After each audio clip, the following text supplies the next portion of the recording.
ছোটোবেলায় কিন্তু আমাদের এই মোবাইল ছিল না, তখন কিন্তু আমরা ক্রিকেট, ফুটবল, কিছু ঘরোয়া খেলা নিয়ে আমরা সবসময় কী করতাম, মেতে থাকতাম।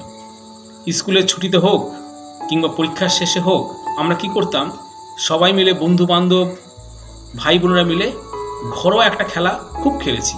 সেই খেলাটার নাম হচ্ছে লুডো। আপনারা অনেকেই জানেন, এখানে সাপ সিঁড়ির আমরা খেলতাম। এছাড়া এখানে ছক্কা, পুট, চৌকা, এই বিভিন্ন ধরনের কি করতাম, দান ফেলে আমরা কি করতাম, নিজেদের মধ্যে অনেক এন্টারটেন করেছি, আনন্দ করেছি খেলাটাকে নিয়ে। আজকে জানবো যে এই যে লুডো খেলাটা, এই লুডো খেলাটা কে প্রথম আবিষ্কার করে। একটু গর্বের সাথেই বলবো যে এই লুডো খেলাটা কিন্তু আমাদের ভারতবর্ষের প্রাচীন একটা খেলা ছিল, যে খেলাটা হচ্ছে পঁচিশি। এই পঁচিশি খেলারই একটা আধুনিকীকরণ হচ্ছে লুডো।